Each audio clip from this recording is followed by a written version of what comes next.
Some brands offer you low finance, or cashback, or servicing. Renault don't do ors.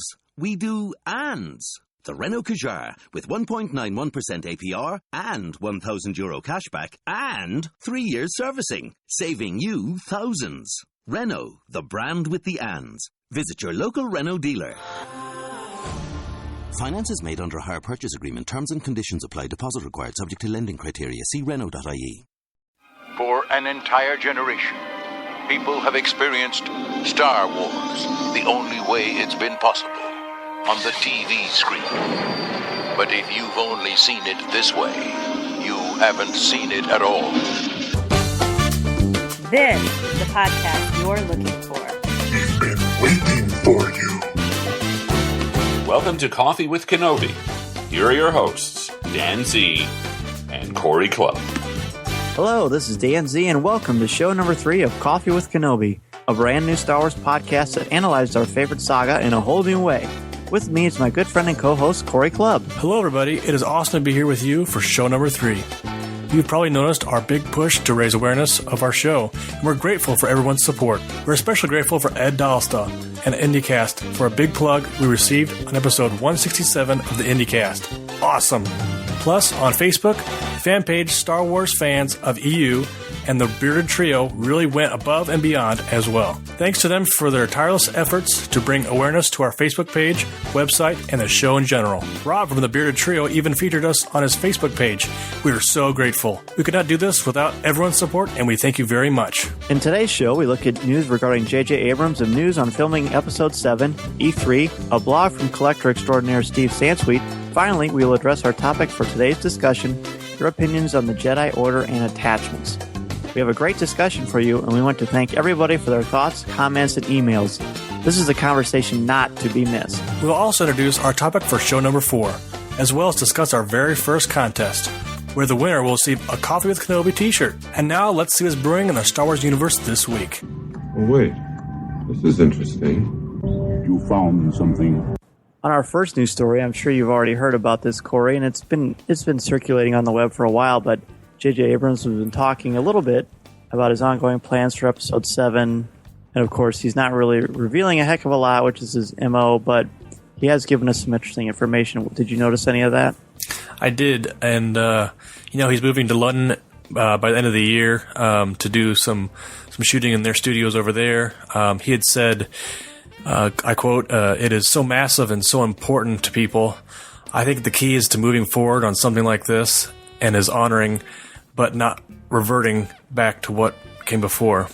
I think that's a good thing because I think he's trying to take his own natural take on it. I think we've talked about this before in our first episode where he's going to really approach it with his style and a pretty good job, I think. They talked about this a lot on a recent Force cast. They really picked apart this whole honoring but not revering what came before. So it's like they are taking all the Star Wars, the classic stuff we know and love, the prequel trilogy, the original trilogy, and the Clone Wars, I'm sure. I don't know how much Abrams is going to include the Clone Wars. I hope that he does, especially for us diehard fans. But they're not going to revere it in such a way that they can't be creative. They can't be insightful or put their own unique spin on it. I don't want to see what I already saw. I don't want a remake of the original trilogy or any of the Star Wars films that we already have. I want to see homages and clearly knowledge and respect for what came before. But I also want to see new stories. And I also, maybe this whole revering what came before, not revering, I don't know how much that's related to the EU or the expanded universe. What do you think? I think, like we said before, the EU is going to be a factor, I think, in some respects, because it is there. And to tell a brand new story and not have some kind of, inkling of those storylines that are already out there, they've got to do something with that as far as that goes. But I think, like you said, Dan, I like what you said about how they're really respecting it, what has come before that. Even, I think, the prequels, too. And then, of course, the new Rebels animated series definitely is going to be obviously a lead-in. It's going to be our first taste of what's kind of to come, I think. So I think we've got a lot of good things to look forward to. When you brought up the whole thing with the prequels, it seems like a lot of people are hinting around to, not even hinting, some are outright saying that Disney, since they've taken over, and, Clone Wars being canceled, the Emmy-winning Clone Wars. Again, let's have a little congratulations to Dave Filoni and everybody, absolutely, for their Emmy-winning Season 5. And I guess besides Lucas winning an NAACP award, and you probably heard his clip, this is the first award he's ever won, so I think that was awesome. But a lot of people are saying that Disney's trying to distance themselves from the prequels, which is one of the reasons why the Clone Wars was possibly canceled. So I hope that you're right, and they do keep all that there. That mythology is rich and deep and powerful. You know, they need to address that. They need to keep that partially on the radar, partially in the back of our minds, but it can't just be ignored. It's an important part of the saga. Oh, you hear that? Yes. Some background noise. It's just Palpatine. That's not Also, Dan, did you get a chance to see that new trailer they had for the new Battlefront games coming out from DICE? I did. I saw that. They said they're gonna borrow from the films, but they're going to have original stories and gameplay. They basically said that about all of the EA Star Wars games. And there's this awesome 3-second trailer that shows a snowspeeder and an AT-AT. There's really not much else that's shown. We'll have a link to that trailer in the show notes. I'm guessing that if you're listening to this podcast, you've already seen this trailer. But what do you think about that? Battlefront. Did you play Battlefront a lot? I did play a couple of them, and they're loads of fun. I mean, it hits every movie in the trilogy, and a lot of you get to be a lot of different characters. A lot of fans are looking forward to it because it was such a big, fun, open world type setting, running around just fighting the classic battles. Plus, there's that cool stuff where you get to unlock the characters, and all of a sudden you maybe get to be Darth Maul or Darth Vader, or who knows who you get to be. Yeah. You sneak around, jumping in different vehicles. It's a heck of a lot of fun. It's sort of like Grand Theft Auto, but PG rated and with Star Wars. And I love it. Even then, when they had the PSP versions of it, so it's been a fan favorite. It's been around for a long time, but we haven't seen a new Battlefront in a long time, so people are very excited. I think also, Dan, it's a nice thing to be able to see that it is still in development for Star Wars fans, because when they did away with LucasArts, a lot of fans are afraid that there wasn't going to be anything out there, as far as video games, and now they're really branching out as far as divvying up these different properties.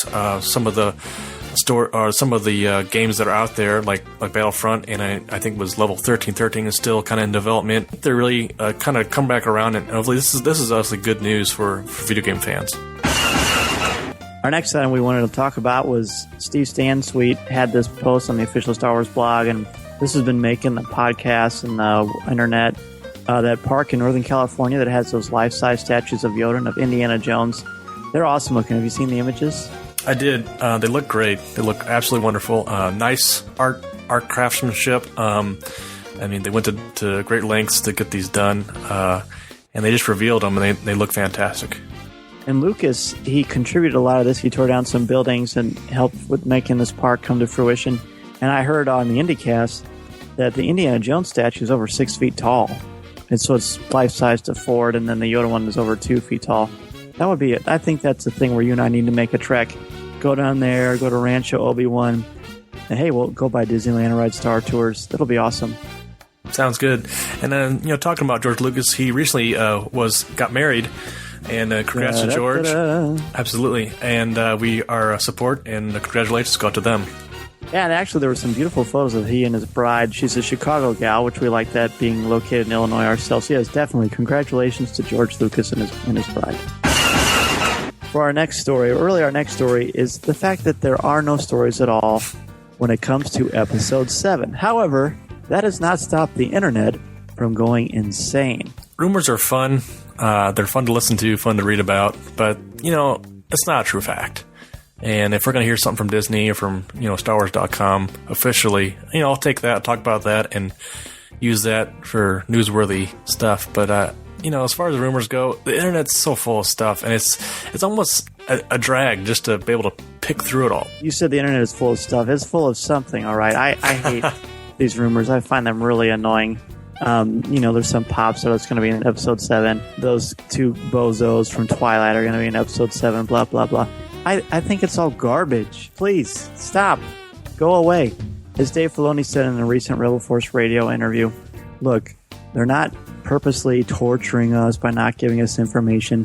They are doing this strategically. They know what they are doing. I'm pretty sure that Lucasfilm and Disney know how to market and how to sell a good story. So don't give us... hello.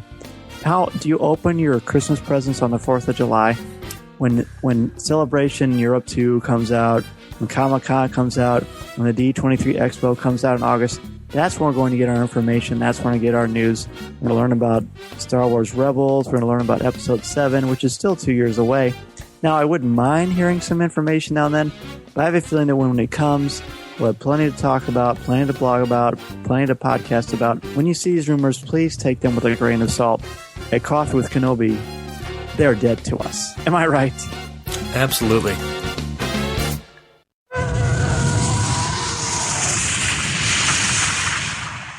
Han Solo, Rebel Soldier, Lando Calrissian, and Bespin Guard, each sold separately. From Star Wars, The Empire Strikes Back collection, new from Kenner.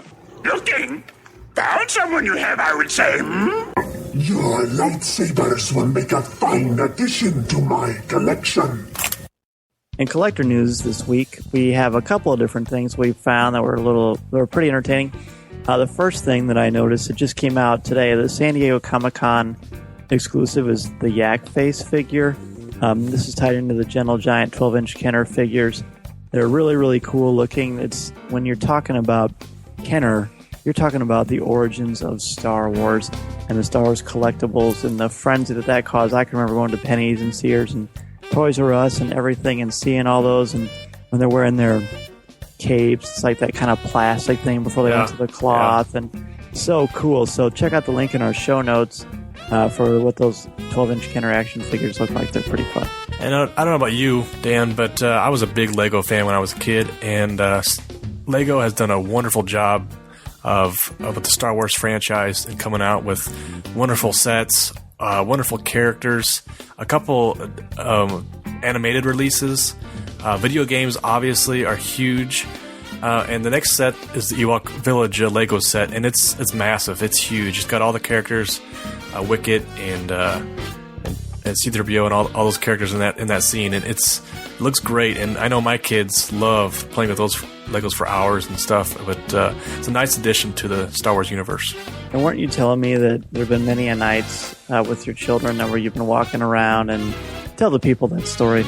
Oh, absolutely. I mean, I don't know if who out there has kids that leave their toys out. I don't think that happens very often. Yeah, only every kid in the universe.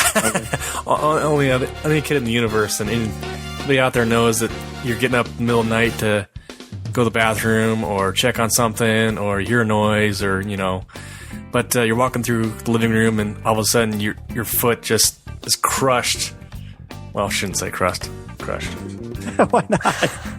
No, it was more of like all of a sudden your foot is stabbed by an increasing hot pain that burns through the rest of your leg, and find yourself on the floor, blacked out and dazed, and all of a sudden it's the morning and you realize it's been a Lego all along that put you there, and that I think everybody's been in that situation. Sure, it could have been a spear from one of the Lego Ewoks. It could have been a Star Wars lightsaber. Takes the arms right off. So sure, it could be a staple. That's not really related to Star Wars. There's no staple podcast that I'm aware of. That's awesome. And this is something that the next thing is something that Corey sent me today. It was on Geek Tyrant. Corey loves to get his info from Geek Tyrant among other places, but there's a really cool collection of Star Wars backpacks, and I don't want to talk about back to school because school just got out for me, and it's June, which probably means there'll be Christmas stuff in Walmart tomorrow. I'm sure there already is. But anyway, they've got these really, really cool Star Wars Rebel backpacks. There's a Stormtrooper one. There's an R2-D2 one. Personally, I think the Rebel backpack one is the coolest. Check that out in the show notes. Which one did you like the best? Yeah, I like the Rebel backpack.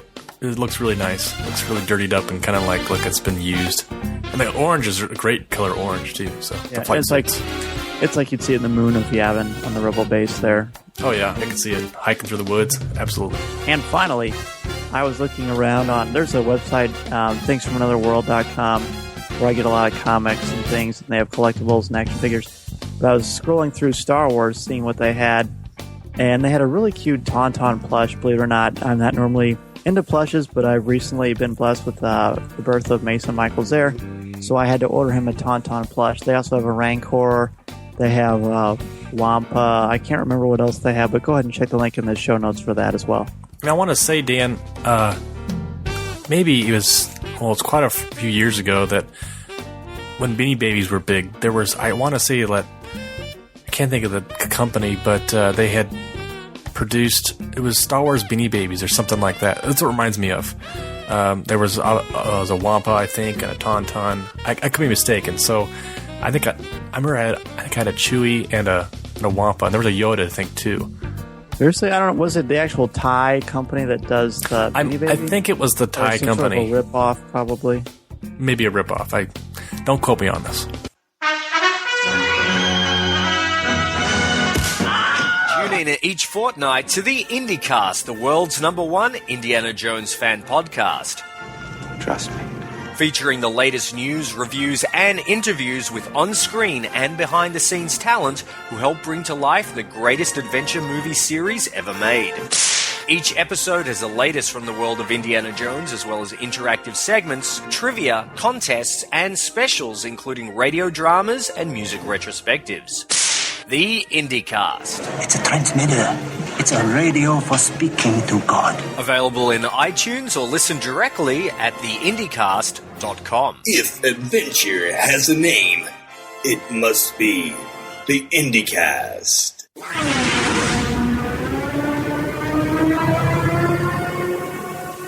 You've taken your first step into a larger world. So what I told you was true, from a certain point of view. Our topic for show number 3 is the Jedi Order and attachments. Why can Jedi not have attachments? Is this the main flaw that leads to their downfall? Why do the Jedi have such a strong dogma, as Palpatine states? This is a topic that has intrigued and plagued us for a while. We have some excellent thoughts on this, and Corey, I'm just going to go ahead and write down the emails for us. We got some stuff, even down to right before we started recording, we were getting comments on this, so we're going to share with you what we have. First one is Kai and Royalty, and he says, show number 2 is awesome, guys. Good job. Attachment in the Jedi Order is an interesting topic. As we know, the Jedi Order does not allow emotional attachments in their members, stating that emotional weaknesses will ultimately lead to the dark side. I mean, it's even in the first line of the Jedi Code. There is no emotion, there is peace. They perceive attachments to be a weakness, believing that this will lead the members of the Order to make rash decisions that could contradict with their beliefs and ultimately lead to them leaving the Order or even falling to the dark side. Personally, I believe that the lack of emotions and attachments is a weakness. Think about us as humans. Can you imagine what it would be like if we were not attached to other people or things? There would be no families. Love would not exist. Personal items or heirlooms would no longer have meaning. I can't even begin to think how boring life would be. People would be less individualized. These attachments that we have are important. They give us something to live for rather than just droning on through life without having anything to look forward to. Here's a theory for why the Jedi have forbidden emotional attachments within their order. In my mind, the Jedi Order is essentially a religion, a way of life. As with any religion or faction, the leaders, the High Council in this case, are always worried about losing followers, especially in times of war. The Great Sith War, the Clone Wars, etc. As a response to this fear, they created a code where if you follow it, there's not very many outs to get around things. If you live without attachments, there will be no reason to make rash, sometimes irresponsible decisions that could compromise your beliefs as a Jedi. There's no love to make you do crazy things. Another possible reason would be, as I mentioned, people are less individualized about their emotions. If they so choose, this could be used to create cookie-cutter Jedi who will be willing to do anything that the Council wishes at a moment's notice. I don't know about it, but one interesting thing to note is that when Luke Skywalker took over as Grand Master of the Jedi Order, he was not as strict with attachments. He didn't much care whether or not the members of the Order had attachments to other people. Excellent comment. Great way to start us off. The thing is, at the end he talks about being the Grand Master of Jedi Order. That's from the expanded universe, the EU, as we referred to. So I don't know how much I want to address that right here per se, although we have sort of officially, unofficially assigned Kyan to be our expert on the EU, so we may have him on the show for discussing that. The thing that interests me, there's a lot of things in here to discuss, to like the idea that he talks about cookie-cutter Jedis, they're willing to do anything the Council wishes. Well, that to me sounds like the clones, which is what happened in, of course, the future bonus episodes of the Clone Wars are going to show Order 66 in a lot more detail, but he brings up some interesting points. You got some great points, Dan, and I think, too, is the way you mentioned the cookie-cutter Jedis was interesting. Yeah, you don't want every different, but another thought that popped in my head was, we're not just dealing with humans here. We're dealing with aliens, and I don't know, a lot of their backgrounds are different as far as the Jedi Order, and do they set those beliefs aside when they enter the Jedi Order and just take on everything? Because, as we know, as far as different species and different aliens, as far as the Jedi Order goes, a lot of them have different backgrounds and different religions and different beliefs as well, not just humans. So I would think, too, this takes a different side to it as far as looking at a different dynamic of different species across the board. And I think you brought up a good point, and so does Kyan here. The main problem for me with attachments, I actually twice have submitted this question to Dave Filoni when he does his big chats with Rebel Force Radio or whatever he does, and he's a very busy guy, so I was not actually personally talked to with him, although would that not be great to have him on here talking about this? Nevertheless, I think the big flaw here, and he addresses this, and you did too, not allowing attachment and human emotion takes away the human element. The Jedi are individual. Whatever their species is, they still are human beings or have human characteristics. It's their humanity which gives them a soul, which gives them a conscience. So taking away their attachments, their emotional attachments, is a huge problem because it takes away their humanity. That's a good point, Dan. And I agree with that because you look at, let me look at the biggest character in the Star Wars universe, Anakin Skywalker, who was basically hurt throughout his life. He doesn't have a father figure. He's ripped away from his mother to join the Jedi Council, and possibly, become the next Jedi. They didn't know at the time, but, so all these figures in his life, his loved ones are ripped away from him as far as, his life. And then also, you think about this as well, Dan, is falling to the dark side and losing Padme and his mother was a crushing blow to him. He's the pinnacle of this discussion as well. I mean, because we've seen basically his entire life, and you can see how attachments have been good and bad in his life as far as the Jedi Order. And if you think about it, he doesn't realize this towards the end, where Luke, unveils his human side at the end of a Jedi, and he just says, "I want to look on my son." So right then and there, wouldn't Luke be an attachment for him choosing to return to the light side? And I think that's a big plan as well. It's huge, and I think you nailed the idea that the whole thing has to be about balance, not extremes in any way. And these are actually all good metaphors for life. Once he realizes it's okay to have attachments. And attachments, I think we're not talking about attachments here. At least we aren't. When you're talking about bad, unhealthy attachments, look at Gollum and Lord of the Rings. Those are unhealthy attachments, making things into false idols. And it's going to be hard, as we continue through these discussions, to not involve religion when it comes to attachments in the Jedi Order. So, and that's going to show itself as we continue on with these emails too. Our next email comes from Becca Benjamin. Hey guys, loved your podcast. Just awesome. Have to admit, I even fangirl squeed when you mentioned the possibility of doing a show based off my idea of the slave Leia comment. Now, on to the next topic, attachment in the Jedi Order. Now that's quite the can of worms you're opening, isn't it? Okay, so we do know that the Jedi Code does not allow attachments of any kind, even though over the years this said code has been modified many times over. At one point, it was said that Jedi do not marry, with some exceptions, in order to avoid attachment and to not create dynasties of those strong in the Force. Makes one wonder, what did they fear would happen? Let's face it, the Force was already unbalanced, or so they believed. Did something happen in the past that was so catastrophic that they did not want history to repeat itself? Or was it completely the opposite? Could they, the Jedi Council, be so naive or ignorant to the whole concept of family, love, attachment, that they actually denounced it in order to hide their own fears of the unknown? Especially when brought face to face with the young, unusually strong in the Force Anakin Skywalker. Let's be honest. It was painfully obvious how shaken with uncertainty the Council was when he stepped foot into their temple. Here was a child, yet exceptionally strong with the Force, who knew all about the emotions of love, family, attachments. All the things that were unknown to them, and all they sensed was fear.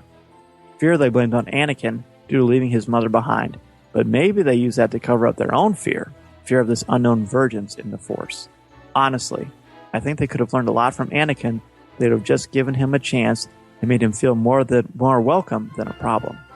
I use that phrase, a problem, because that is exactly what he says to Qui-Gon in Phantom Menace.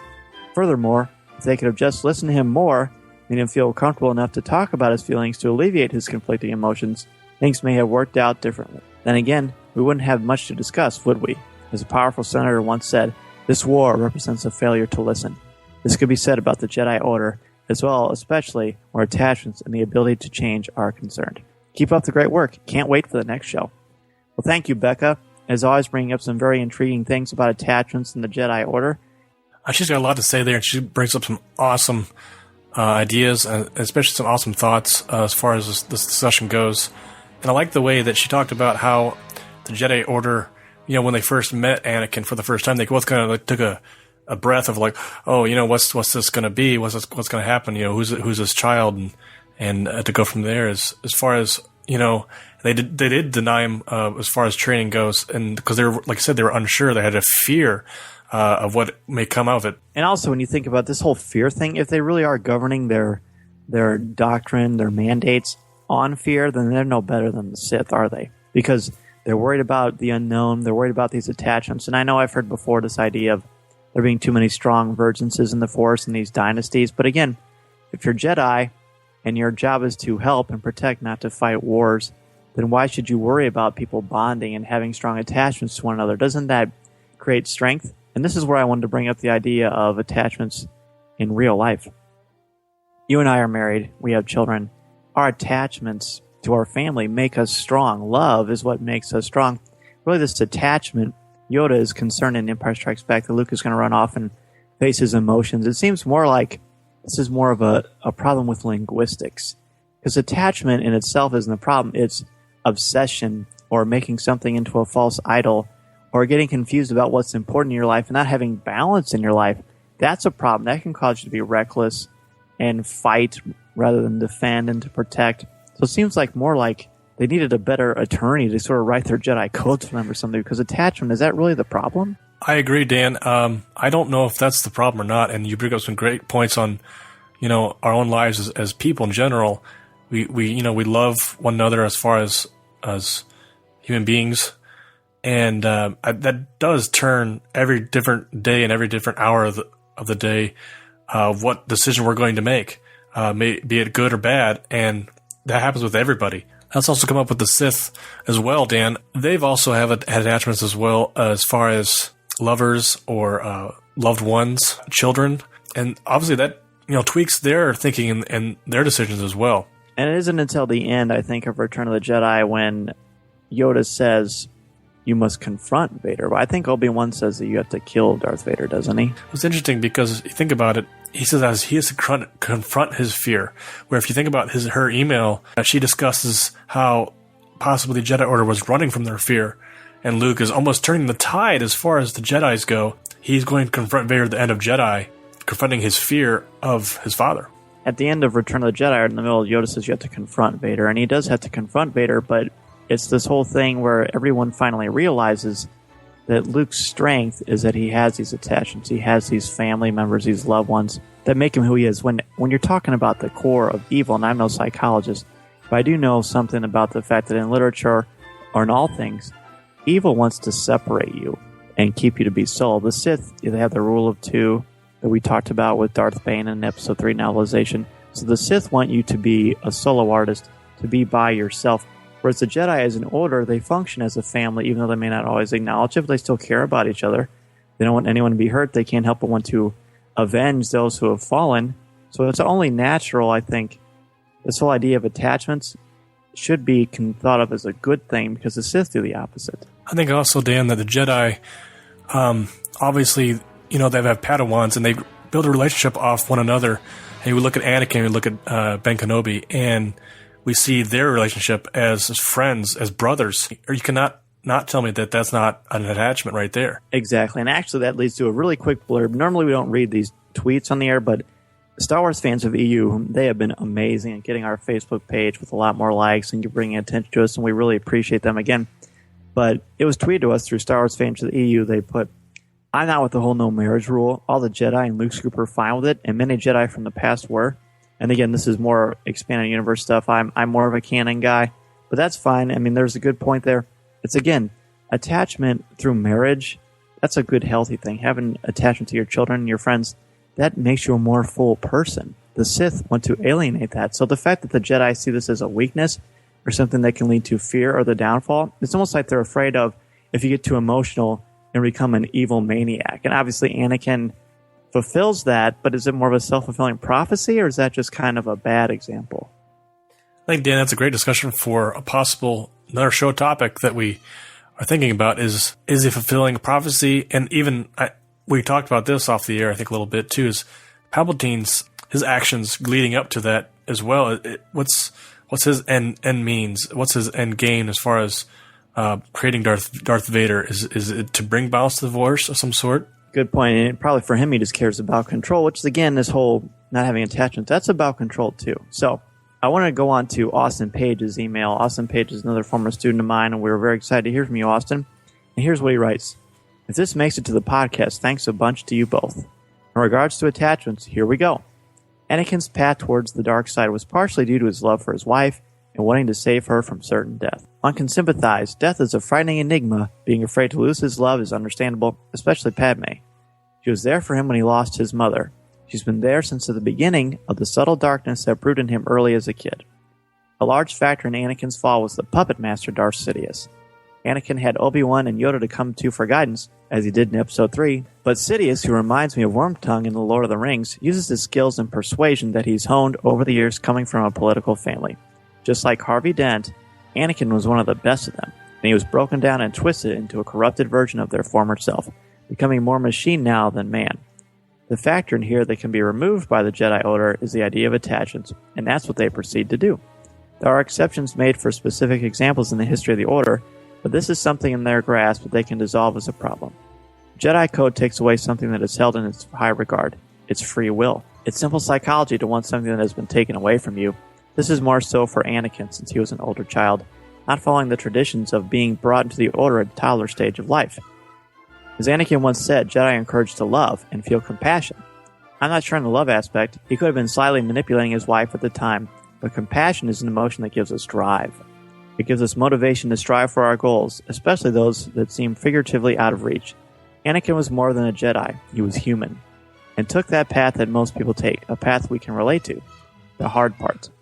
And it took him until his death to learn from his mistakes that he made and die, having a new attachment in his life, the love for his son, which in the end redeemed him from the darkness and then led him to destroy Sidious. Compassion and love was his downfall, yet was his savior, as was he of the galaxy. Hidden meanings everywhere. What is the downfall for Anakin? Yeah, I'd say that's part of it, but that's very evident. But as Dan stated in one of the earlier episodes, Anakin is a character who oozes complexity.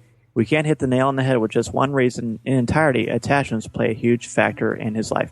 And Austin, thank you for that email. And that also shows we've got some really smart fans here of this show, and we really appreciate it. And actually, all of you fans are who make this show possible with your intelligent discussions. And again, we try to make Coffee with Kenobi into a show where if we're all sitting around at Starbucks or somewhere, and we're all just sort of talking about things that are fascinating to us, these higher-level concepts, these critical thinking concepts of attachments, of anything in the Star Wars universe.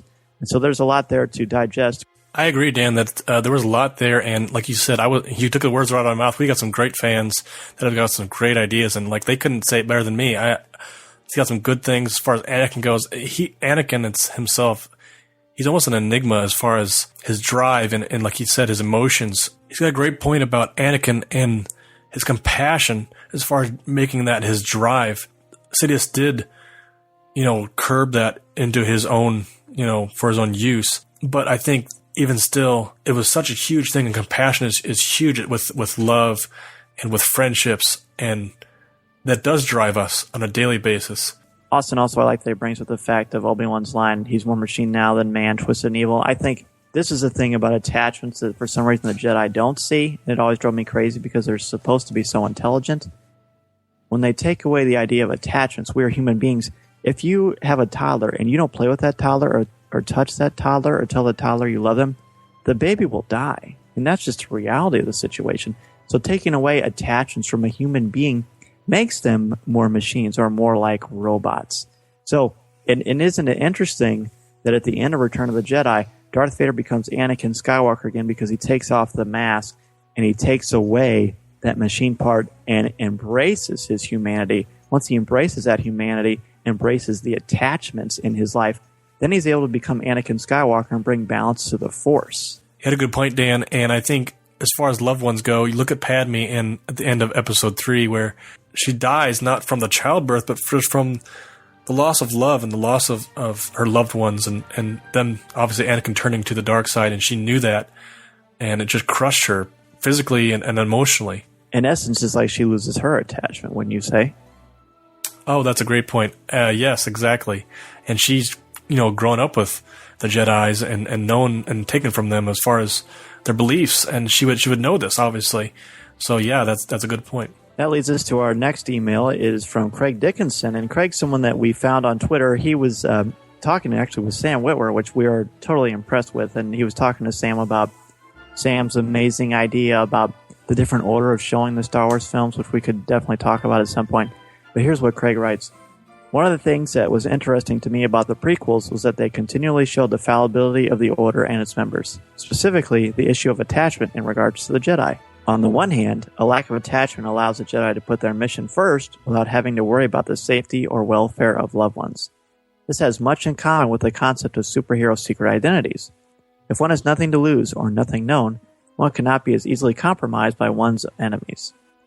But on the other hand, is it realistic to expect anyone to be 100% selfless and without attachment? And if Anakin was allowed to have a normal relationship with Padme, couldn't he have gone to the Jedi Council for help with his visions? Maybe he doesn't end up going to the dark side if this is the case. And what of Luke?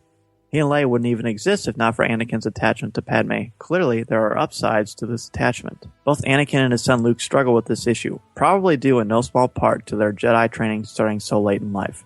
Both disobey their masters in regard to attachment and suffer serious emotional and physical injuries to their right hands because of it. But ultimately, it is Luke's attachment to his father that saves Vader from the dark side, as he disobeys Yoda's and Kenobi's orders to kill the Dark Lord. What's more is that Vader's love for his son saves Luke from Palpatine and is probably the biggest reason he is able to return from the dark side and become Anakin Skywalker again. So attachment causes pain for the Jedi, but also is the reason for the Force bringing balance. And that email is from Craig. Thank you, Craig, for that great insight into attachment. And Corey, what did you think about his email? I like what Craig says as far as this having commonality with the superhero secret identities, which is very interesting to think about too, as Jedis, as heroes in their own right, and wanting to keep that, the part of them not secret so much as far as, but to themselves, not branching out as far as loved ones. And I know it's a big thing in the superhero world where it's, don't let your enemies find out who your loved ones are because they'll attack them first and get to them first. And I think also that if a Sith Lord was gunning for a Jedi, they would obviously go after their loved ones and their friends and family. Maybe that's the reason they don't have attachments. That's a great reason. I mean, it's a huge reason. But in the long run, I think too, it does harbor the Jedis emotionally. True, and then you have to also consider the fact that since there are only two Sith, they have bullseyes on them at all times, and the entire Jedi Order could come after them, which is one of the reasons why they have to be slow in their machinations of how they attack, and why Palpatine takes so long to try to subvert the Jedi Order and their relationship really with not only with the Senate and with the Republic, but just with the universe in general. And it's like, if there really is a concern, it's almost like they're looking at the Jedi. Sometimes when they talk about the Jedi and attachments and what they can and can't do, and you have to do it at a certain age and blah, it almost sounds like the Mafia or something. But it's supposed to be a good thing where you protect the universe, not destroy it. But again, this whole thing with attachments, clearly the Force is balanced and light takes over. Although I do have to ask real quickly, if the light takes over the darkness, is that really balanced either? But that's a story for another time. But when you think about it, when Luke takes over and gets Vader to embrace his attachment to his son, Luke takes the Jedi Order on to, and who knows what, we'll see that in Episode 7 with J.J. Abrams at the helm. Our next email comes from Ben Wood, and Ben writes, "This is an interesting topic because, in my opinion, it has no easy answer. While it is true that Anakin's marriage was the driving point behind his fall, this is in large part due to the need for secrecy. Had Anakin's marriage been public, Palpatine would not have been able to manipulate Anakin the way he did in Revenge of the Sith. However, there is a valid argument for barring Jedi from seeking romantic relationships. To be a Jedi is to be immensely powerful, attuned to a power beyond most other people. There's a certain amount of responsibility inherent in that to be careful with how one uses that power. Therefore, it would make sense for Jedi to shun romantic entanglements that can cloud judgment and produce strong emotions, which can lead to the dark side. That being said, I do not think that the Jedi should have put a blanket ban on such activities. Honestly, to do so is the easy route, which Yoda warns Luke against. Yes, Yoda was talking about the dark side, but I still think this applies. There should be guidelines, certainly. A Jedi is devoted to a life of service and should take care not to engage in activities that conflict with that. But it is possible to balance the two, as we have seen in Luke's order. Luke himself successfully balanced his commitment to the Jedi with his marriage to Mara Jade. This does raise another question, however. If a Jedi is to marry, should he or she do so with another Jedi who has the same tension between the Order and the relationship? May the Force be with you, Ben Wood. And Ben, excellent. Again, very intelligent fans that we have on our show. So, Ben, we loved your feedback. And, Corey, I know I've already got a couple things I want to say right off the bat, but I want to pick Go ahead.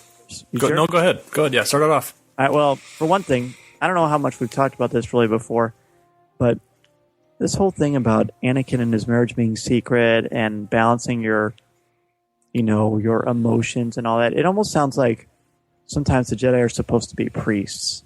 And I don't think that is, and I'm sure that Ben agrees with us, but I don't know how that was a beneficial thing for the Jedi to do. I mean, you and I are married. You can have a lot of passion in your life and be passionate about and really focus on a lot of things, but you still know where your priorities are. If you're a Jedi, I don't look at you so much as an intergalactic priest so much as I do a peacekeeping warrior. Now, that is a paradox in itself. You can't really be a peacekeeper and a warrior, but the Jedi are forced to do that, a self-fulfilling prophecy, as it were, and it causes a lot of issues, clearly. Otherwise, we wouldn't even have a podcast to talk about Star Wars. Being a Jedi is a hard thing. It sounds dumb to say that. It's true. But obviously, stemming from the events of the prequels and obviously Anakin and all the decisions he made, I mean, you can definitely see every decision he made was based off of people he loved. Everything he did. And that goes for his dealings with Palpatine. And, I mean, honestly, this may sound a little goofy, but he had a relationship with Palpatine as well. And I think that... Oh, he did. That drove his actions to betray, the Jedis, obviously. Yeah, I'm sorry, but he was a father figure to Anakin. Oh, absolutely. So he looked up to everything that he did. And then, of course, evil, as we support, evil likes to divide and conquer. So when you take this romantic relationship that Anakin has with Padme, that makes him more human. That makes him have something to fight for and to preserve all the things that he holds clear for his values. And then Palpatine drives a wedge between that, and that's what causes a problem. It's not the attachment that's the problem. It's dealing with loss and healthy things. Plus, I mean, Anakin probably is a little psychotic. I mean, he, that's a whole other thing, but I didn't mean to interrupt you. Go ahead. I think also this rings in my head for some reason in episode 3 where Obi-Wan yells at Anakin and says, "You're the chosen one." Obviously he's obviously saying, like, this is messed up. This is screwed up because you were supposed to be the one that changed everything. And you think about that phrase and you think the Jedi were waiting for a chosen one to reveal themselves, to bring balance to the Force. So maybe this was something, this attachment detail was something that they were looking to, flush out and like say, hey, once we find this chosen one, we'll know exactly what to do. And it just shows you how much maybe at that time period they were rocky, if you want to call it that, kind of up in arms of what to do, how to make decisions. Obviously, there was a lot of events going on at that time as well, political and non-political, and so they got to stretch out a lot, and there was dying off as well too. So the Jedi Order itself was dying off, in a sense. So it definitely was, and having worked in the corporate world for a while before I became an educator, I know that the more meetings and councils you have, the worse things get, and the more pedantic and overwrought and ridiculous things get. So that bogs down. And this is why, what you just said is why I love our show. You made me think of something through discussion, the power of discussion, the power of rhetoric. That's what does it. If Anakin is supposed to bring balance to the Force, well, one of the things that he has that makes him who he is, he makes a lot of terrible choices. Eventually he redeems himself. The thing that makes him strong is his passion. Now, he, of course, again, he reroutes that passion, and it goes horribly wrong for a lot of people. But it's his passion and his attachments that make him who he is. He brings balance to the Force. So if you're going to follow that train of logic, that means attachment, not a bad thing. I also like to say thanks to Ben for bringing up the part about Mara Jade and Luke and And much as that is a great thing, and we like to read about that, we're trying to still, stay in the realm of the canon as far as the movies go, and we do love our EU. But I think it is essential to discussion a little bit. I mean, it's almost like the changing of the guard type thing. This is Luke's era now. We're going to see what happens with his era, and he's obviously the only Jedi at the time then too. So he's going to kind of make the rules as he likes them. So that's right. And you know what? And I'm so glad you said that. The EU. Whenever we are a lot of fans that we have love the EU. We like the EU, the expanded universe, as well. But when we're analyzing some of this, I want to stick to more what Lucas has in mind, and maybe that's just my own selfishness. I don't know. Feel free to disagree with us. In fact, fans, write in. How much should the expanded universe be a factor in our topic? Should we have sort of a separate ideology where we look at it through the lens of the expanded universe? That's a great idea. Or should we just stick straight to canon? And here's another good thing. All this stuff we're talking about with attachments, maybe when episode 7 comes out, maybe we'll have to revisit this topic because more things will be brought to light for us. So very exciting stuff. Our last email comes from Aaron Harris, and Aaron has been really, really great on Facebook, and he's been really, really supportive of the show. He's been a really great guy, so thank you, Aaron, for writing in. And here's what Aaron has to say. Gentlemen, first off, I'm a longtime Star Wars fan and Star Wars podcast listener. I love the fresh feel of Coffee with Kenobi, and you most definitely hit your goal with making these discussions feel like it's something happening at my local coffee shop. Keep up the great work, and I look forward to great things ahead. Now to the topic of the week, Jedi and attachments. Very interesting topic, because Anakin's attachment to his mother, Ahsoka, and ultimately Padme, is what led to his fall to the dark side. His mother died in his arms, and he couldn't stop it. Ahsoka was driven from the Jedi Order by a powerless Jedi Council who wouldn't stand up to Tarkin or the Senate in her defense when she was framed. Both situations out of his hands, out of his control. Granted, we don't know the end of Ahsoka's story, but if we assume the heartbreak Anakin showed at the end of the Clone Wars for Season 5, combined with the loss of his mother when the visions of Padme's suffering came, it took him back to a place he never wanted to be again. He didn't want to sit back powerless to save one person who he shared his life with. His desperation to keep from feeling that loss again, he was willing to turn his back on all he knew was right, to surrender himself to Palpatine and the dark side, in the hope of saving not just Padme, but his unborn child. As a father myself, I know I would give everything I own to include saving the life of my little girl. I believe somewhere in the past, prior to anything we have seen to date, a great conflict occurred involving the Jedi, which cost so many lives that the Council had no choice but to make the no attachment rule. I could keep going, but I'll stop here.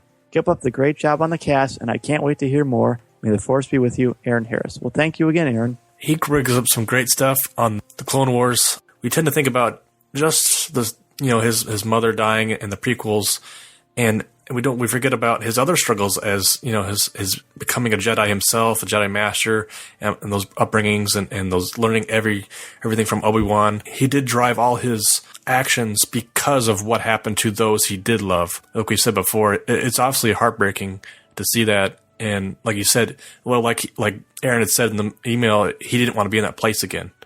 And he found himself there in desperation. So he finds himself powerless to stop people from dying, which is one of Palpatine's hooks, to get his claws into Anakin and manipulate him to focus him where he wants to push him, to make Anakin a living weapon for him.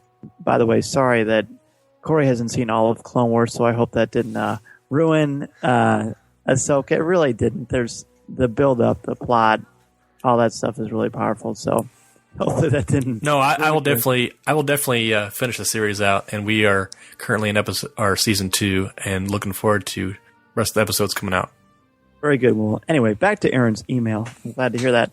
I think the idea too, where if the Jedi come up with these rules, what motivates them? Why do these things happen? Why the attachments? Again, they seem to think that attachments divert your focus.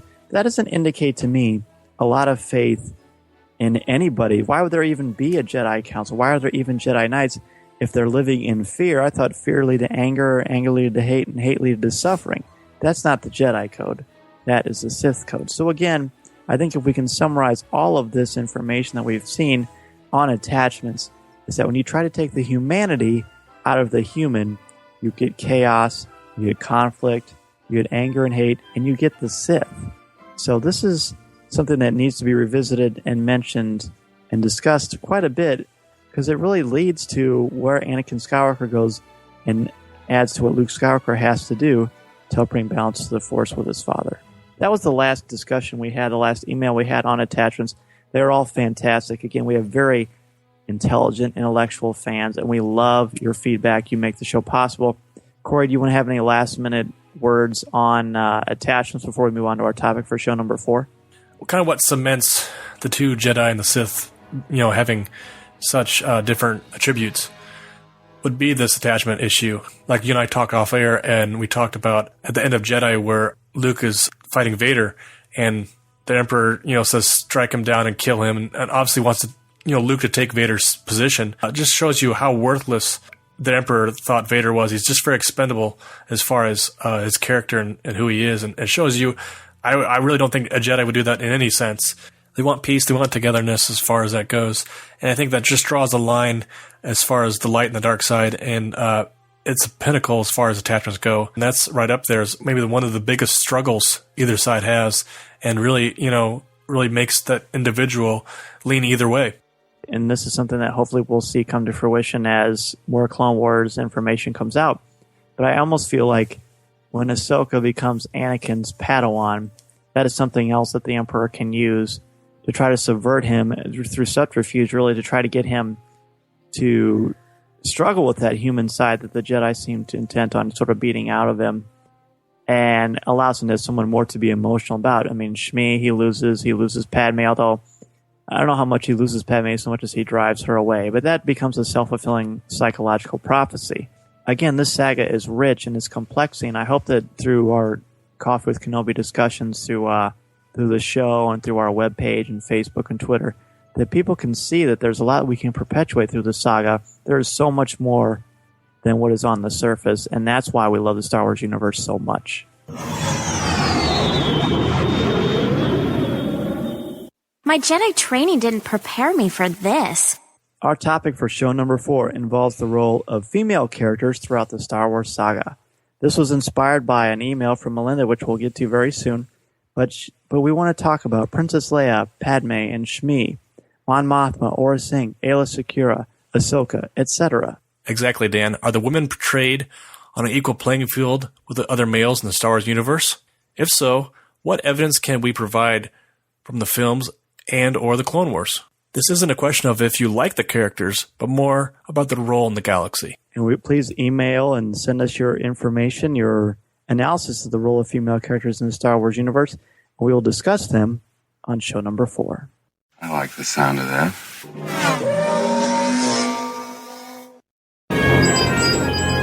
Echo 3 to Echo 7. Ano, buddy, do you read me? I saw part of the message. I seem to have found it.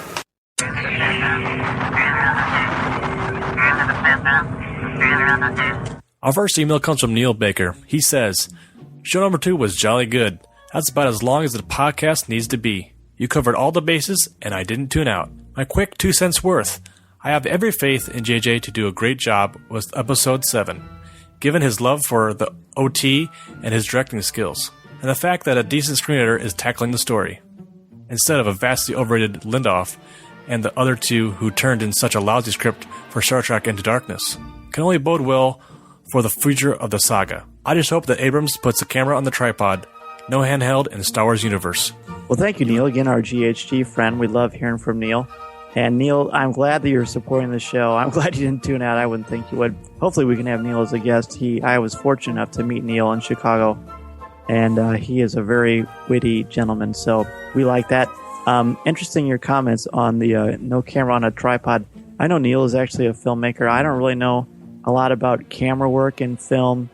I do know that a lot of people are really on Lindoff and how he's handled Star Trek Into Darkness. You can listen to what we wrote. We made an entire show about Star Trek Into Darkness and J.J. Abrams in episode 7, so we encourage you to download that.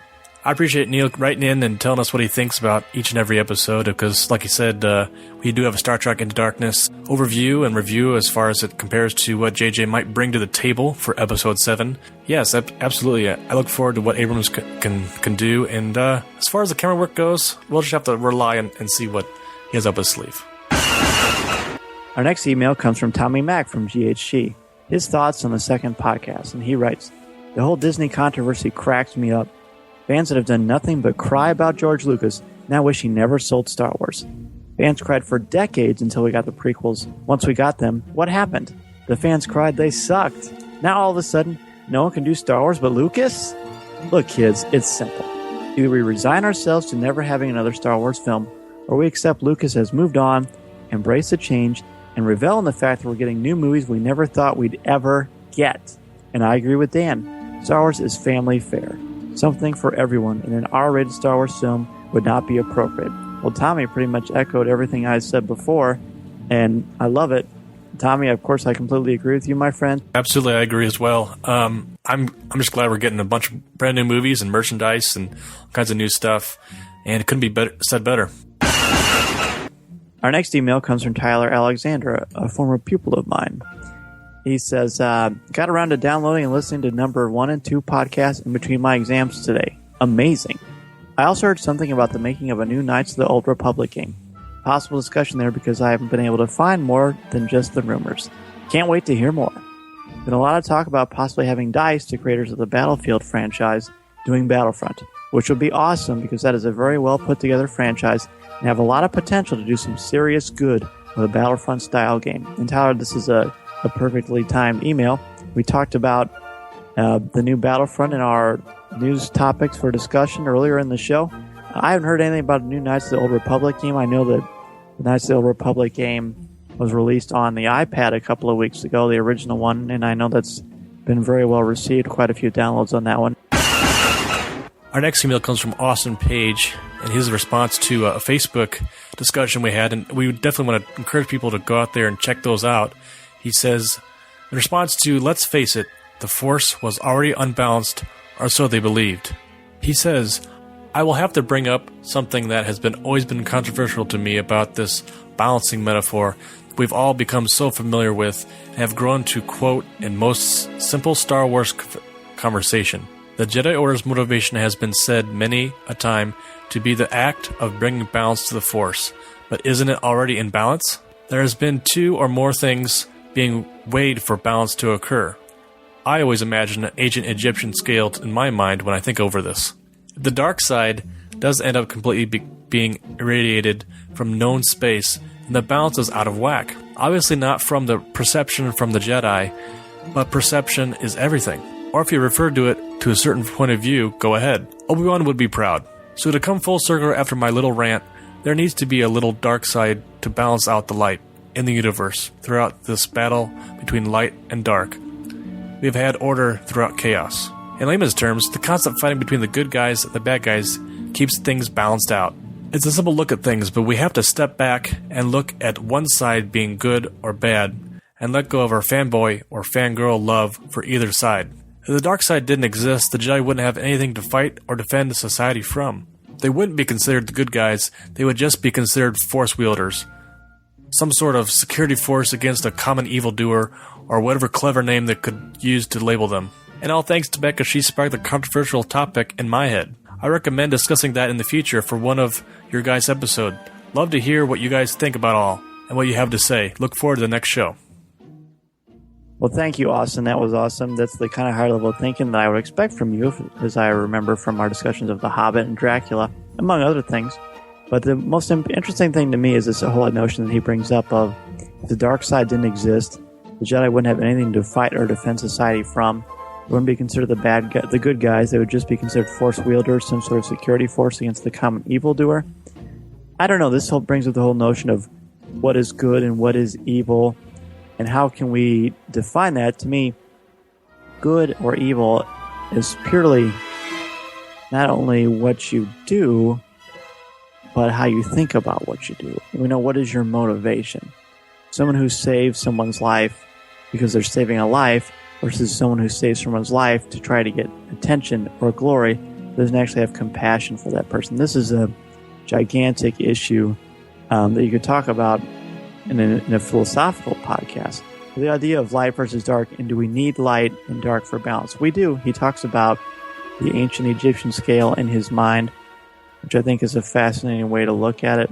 I think if the dark side didn't exist, there would still be a Jedi Order there would still be, I can't believe I'm actually going to do this, but the expanded universe has all kinds of villains or antagonists, as you would say that in literature, that are not Force wielders, but are still evil. Grand Admiral Thrawn is not a Force wielder.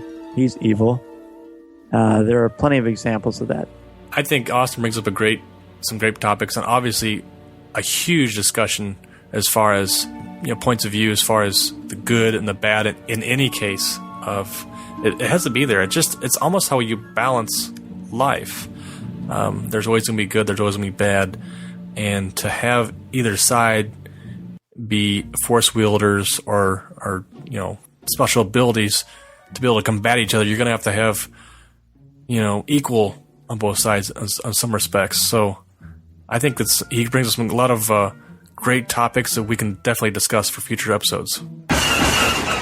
Our last email comes from Melinda Wolf, another GHG member, and a very generous person, I might add. Hi, Dan and Corey. So far, so good. Doesn't it feel great to have 2 episodes of Coffee with Kenobi under your belts? With a that's a wrap as you turn off your microphones. I'm just inserting my own imaginings here. The kinks get worked out.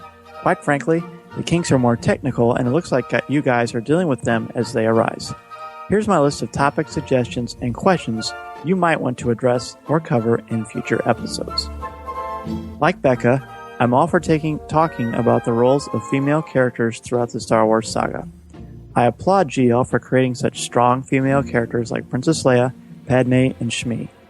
Even though she was only in one short scene, even Mon Mothma's role of authority in Return of the Jedi makes for a strong female influence. I also like the fact that female characters were shown in non-traditional roles like bounty hunters or a Sing, for instance.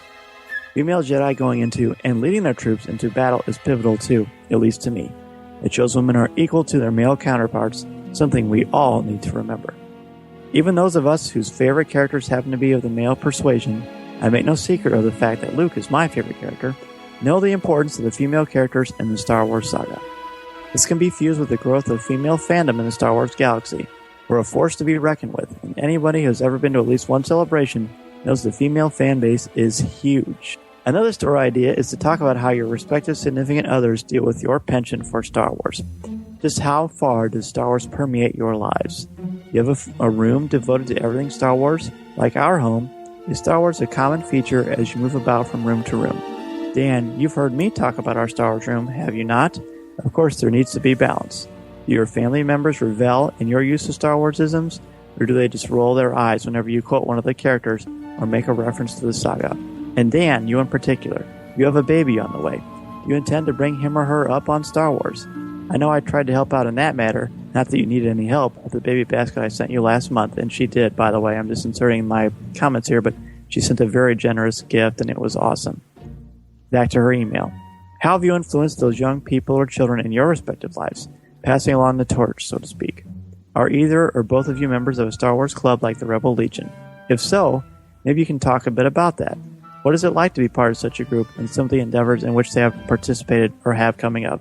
Dan, I know you're a teacher. Corey, I'm so sorry. I can't recall if you mentioned what you do for a living. Dan, do you infuse Star Wars into your lessons? Science and or literature are the 2 subjects that come to mind quickly. History too. I'm not sure about math, but you never know. Back in my substitute teaching days, I always carried my lunch to school in my Star Wars lunchbox. Didn't matter if I was teaching kindergarten or high school students that day. I love the reaction from the students, and I always managed to get Star Wars into a lesson or spend some free time talking with students about the space fantasy. The younger girls were quite frank with their opening remarks. But Mrs. Wolf, you're a girl. I know, I'd reply and smile. Girls can like Star Wars too. Maybe I open their minds to a wider approach of the world. Do your offices, cubicles, desks advertise to one and all your fandom? What's the reaction from your coworkers? Is there one item in your respective collections that is essentially precious or special to you? What is it? What significance does it hold to you? Do either of you have a particular penchant for one aspect of Star Wars? If so, what is it and why? Any chance you could somehow set up interviews via remote? I'd suppose with individuals who have been associated with Star Wars. It doesn't necessarily have to be the most well-known, and even fans who you think would be interesting to talk to. That could add some dimension to the show. Not that it is lacking in that regard right now, especially the further along you got. They wouldn't have to take up the entire show, maybe about 10 minutes. You could call it something like Kenobi's Corner. Well, I suppose I should wrap things up. Let me just add that I've enjoyed Coffee with Kenobi very much. The length of the show is just right, and it's been so much fun to listen to you two every couple of weeks. I hope this has a long run. I'll be listening. Take care, Melinda. Well, Melinda, wow, that is an epic email, and I love it. And she brings up so many topics. Frankly, her whole opening intro about female fans and female characters, that's going to be our topic for show number 4, as Corey mentioned earlier and we talked about. There are a lot of things there to talk about with female fandom. Personally, and feel free to address whatever you want to on this, Corey. We haven't really talked about this in advance. But I'm just kind of going to go through her things. She asked a lot of questions. She asked about how much does Star Wars permeate our lives. Well, it permeates my life quite a bit. We are expanding on our home. I'm going to put in an office downstairs so I can grade some papers and work on some stuff. And a Death Star.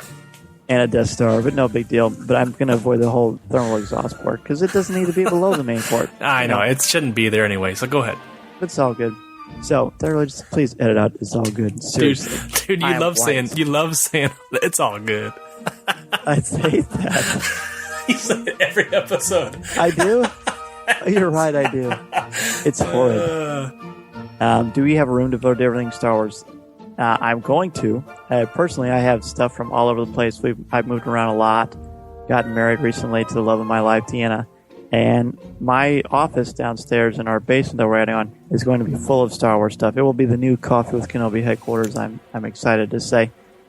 As far as do my family members rebel needs to Star Wars, I've been a Star Wars fan my entire life. It's just a part of who I am. It's not a big deal. I'm not obnoxious with it. It's just a normal part of who I am. And I firmly believe, and I hope that everyone who's listening to the show believes this too, whatever you like or whatever you're passionate about, you need to own that. You shouldn't obsess over it. But you need to own what you believe in because it makes you who you are. It all encompasses the person that is you. So you got to own whoever you are. You got to be who you are. Embrace it. Yeah, as far as my family members and what they think, I have 4 children, and yes, I do plan to bring them up, and I have brought them up to the Star Wars universe. They've seen all the films and played the video games and seen the animated series Clone Wars, and it's something they can enjoy. And if they don't want to like it or they don't want to be part of it, that's up to them. Like Dan said, let it be something in your life that you enjoy to do, and don't be afraid to tell others about it. And especially my kids, they like bits and pieces, and they like the new stuff. They like the brand new Clone Wars the best, and that's great. I'm all for that. And if they're into something else, that's great too. I mean, I want to be able to be there for them as far as a role in their life that they can come to talk to and expand. And we can talk about all these great topics and subjects. As far as my own life, I don't have quite the collection that Dan does, but I do like to collect knickknacks here and there, and I can't get enough of just looking at stuff online and just wanting, of course, a lot of things. But Dan's got me beat as far as merchandising goes. I do have a Star Wars, it's a 10-year anniversary poster in my cubicle at work. I am a graphic designer. I do also book covers for authors on my free time and enjoy all that, and especially that, I let that inspiration of Star Wars and its imagination fuel my artwork. So I really enjoy doing that. Very well said. And did you address what do your family members think about your Star Wars-ness? Like, what about your wife? And this is going to be a fun one.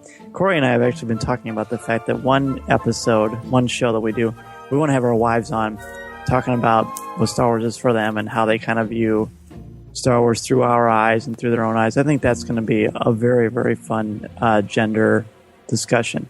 But how does your wife handle your whole Star Wars thing? I will say that before we got married, I did have to sell my comic books to purchase the ring, which was all good. I have started a collection again the last couple of years or so.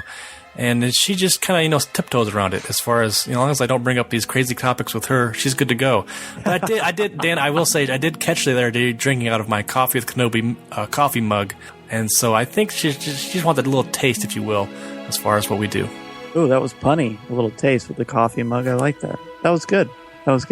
Yeah, and there's another question she asked about how do you influence young people or your children. She said you have a baby in the way. The baby is here. Mason is here. And I've already read, the very first book I ever read, Mason, was Vader and Son, which is awesome. It's a great book. It's really, really fun. It's sweet. It's cute. It's got a lot of fun Star Wars references. The illustrations are great. I'm going to introduce my child, and Corey does this too with his children. I'm going to introduce all the kids that we have, because I've got 2 older boys too. I introduce them to everything, and I let them make up their minds.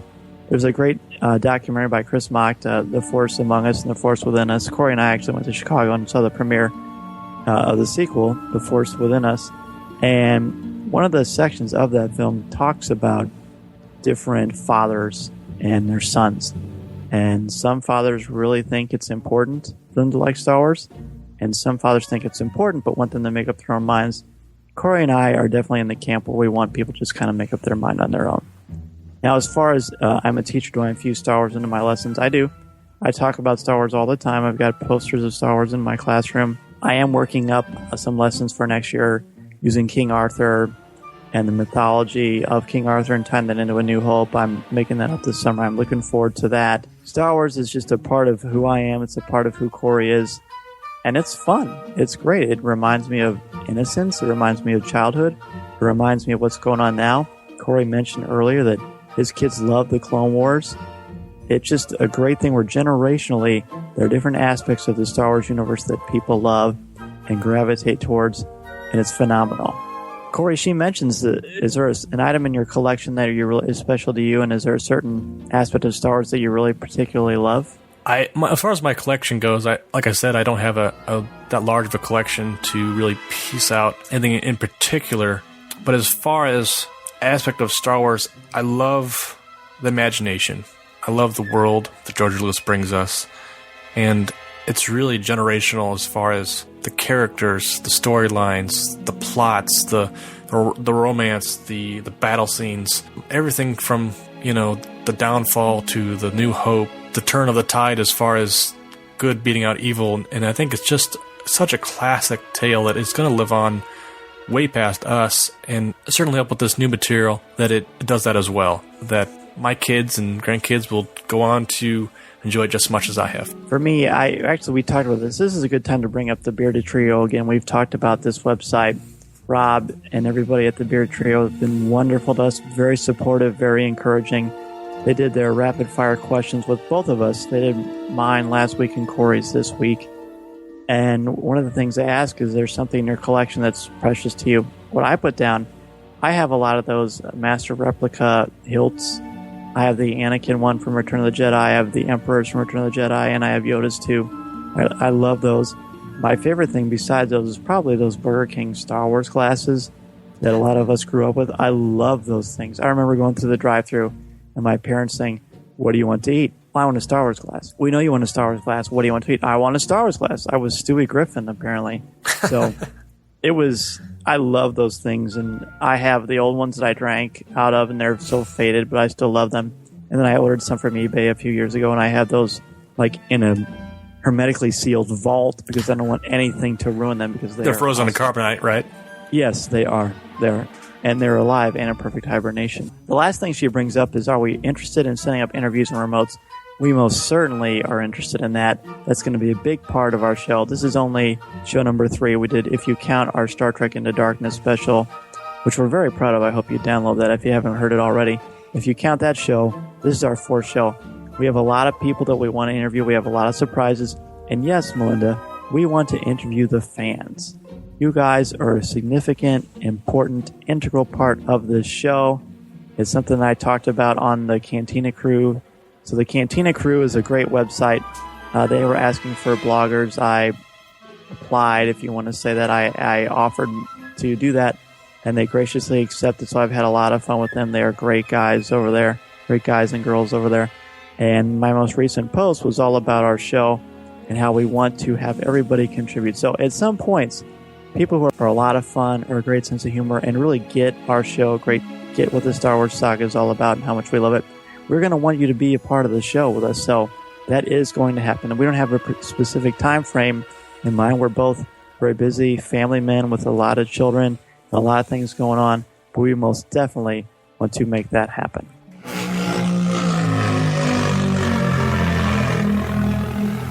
If you would like to respond to our question of the show, have a comment, or just want to say hello, send us an email at feedback@coffeewithkenobi.com.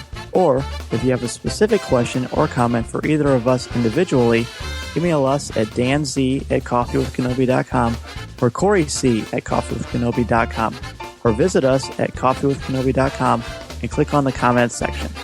If you enjoy the show, please write a review in iTunes. You can also like the show on Facebook at facebook.com/coffeewithkenobi, as well as keep up to date at our Twitter feed at twitter.com/coffeewithkenobi. If you enjoy the jazz music, download the album Eye to Eye by Steve Sansweet on iTunes. Give the evacuation code signal. That's it for show number 3 of Coffee with Kenobi. Thanks to everyone who contributed to this week's show and to all of you out there who listen to our show. Don't forget to send us your comments and opinions on the topic for show number 4, the role of women in the Star Wars universe. This is the podcast you're looking for. This podcast is not endorsed by the Walt Disney Company or Lucasfilm Ltd.